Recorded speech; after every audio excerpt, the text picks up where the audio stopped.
Shalom sahabat-sahabat firman kehidupan yang diberkati dengan segala kebenaran melalui Tuhan Yesus Kristus. Kiranya kita selalu menghargai anugerah kehidupan kekal yang sudah kita terima dan tidak menyia-nyiakan waktu kita untuk mengejar hal yang sia-sia.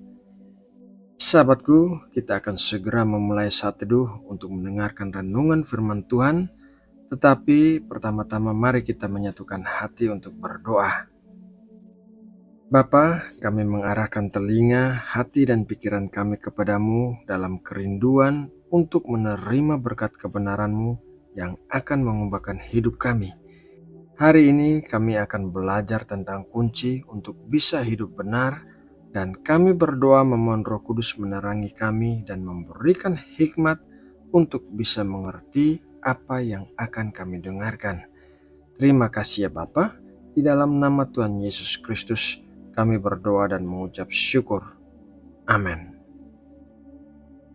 Sahabat firman kehidupan yang dikasihi Allah, dalam Alkitab kita bisa membaca kisah kehidupan banyak orang, dan beberapa di antara orang-orang itu disebutkan sebagai orang yang hidup benar di hadapan Tuhan. Habel, Nuh, Daud, Asa, Yosia adalah beberapa di antara tokoh Alkitab yang disebutkan sebagai orang benar. Orang benar tentunya menjalani hidup yang benar, dan mengapa menjadi orang benar itu adalah sesuatu yang penting? Jawabannya adalah karena tidak ada orang yang ingin dikenang sebagai orang jahat, melainkan orang ingin dikenang sebagai orang benar atau orang baik. Sebagai orang Kristen, kita harus mengerti bahwa ada dua macam kebenaran, yaitu kebenaran yang pertama adalah kebenaran yang dianugerahkan oleh Tuhan Yesus pada saat kita bertobat. Galatia 2 ayat 16, kamu tahu bahwa tidak seorang pun yang dibenarkan oleh karena melakukan hukum Taurat, tetapi hanya oleh karena iman dalam Kristus Yesus.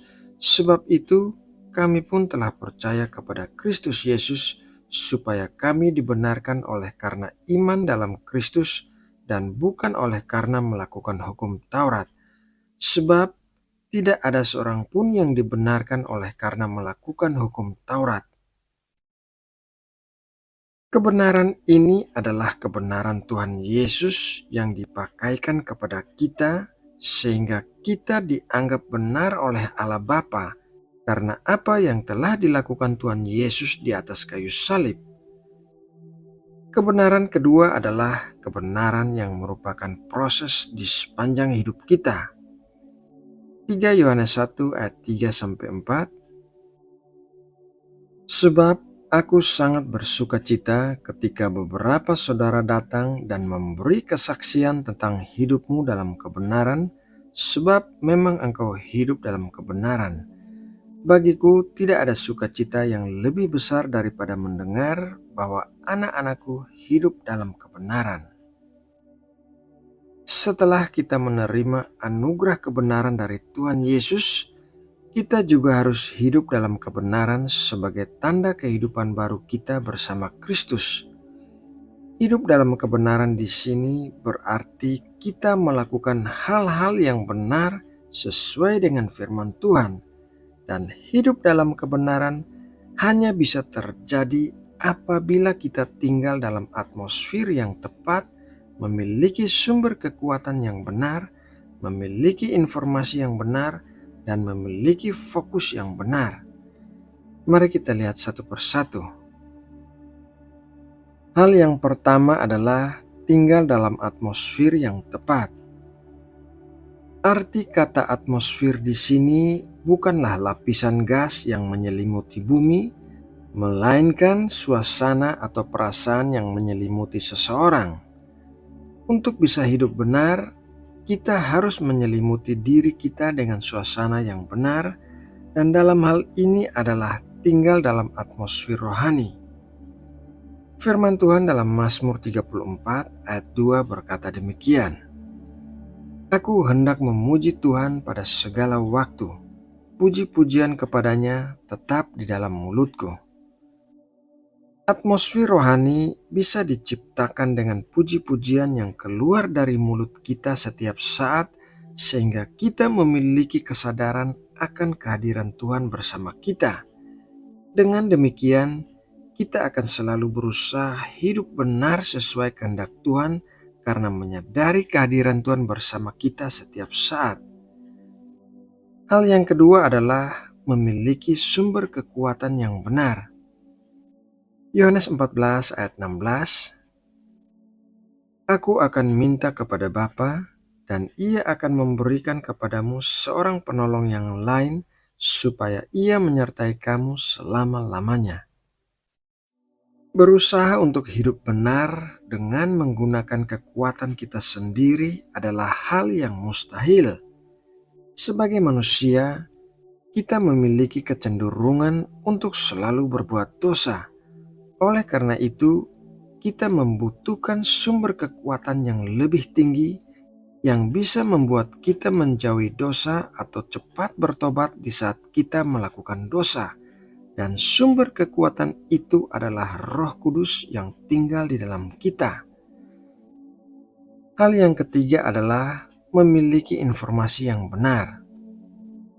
Mazmur 119 ayat 105, Firman-Mu itu pelita bagi kakiku dan terang bagi jalanku. Untuk bisa hidup benar, maka kita harus memiliki informasi yang benar, dan informasi itu hanya bisa kita dapatkan di dalam firman Tuhan.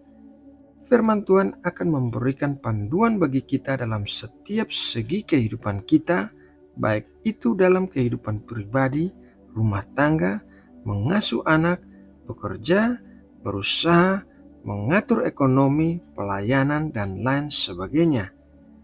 Hanya dengan berpegang pada firman Tuhanlah, maka kita bisa mengetahui apa yang benar di mata Tuhan dan apa yang berkenan di hadapannya.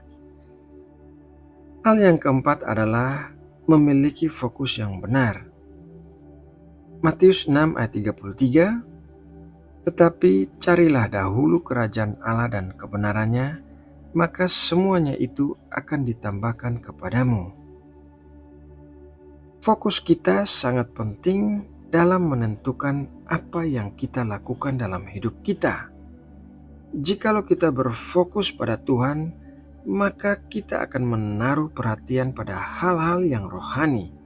Sedangkan jikalau kita berfokus pada hal-hal lain di luar Tuhan, maka kita akan melakukan hal-hal yang tidak benar. Sahabat firman kehidupan yang diberkati Allah, hari ini kita sudah belajar dari firman Tuhan bahwa kita menerima anugerah kebenaran di saat kita menerima Kristus sebagai Tuhan dan Juru Selamat kita secara pribadi. Namun selain itu, kita pun harus hidup benar sesuai dengan firman Tuhan di sepanjang hidup kita. Semoga apa yang kita dengarkan hari ini akan selalu menjadi rema yang menuntun hidup kita untuk selalu berada di dalam jalan kebenaran Tuhan. Mari kita berdoa untuk menutup renungan hari ini. Bapa, kami bersyukur buat berkat firman-Mu yang baru saja kami dengarkan. Kami percaya kami bisa hidup benar apabila kami bergantung pada kekuatan Roh Kudus dan melakukan apa yang menjadi kehendak-Mu sesuai dengan firman-Mu. Kami percaya Engkau selalu menyertai kami dan menuntun langkah kami. Terima kasih ya Bapa. Saat ini kami juga membawa setiap anggota keluarga kami dalam doa ini. Kami berdoa bagi keselamatan setiap anggota keluarga kami.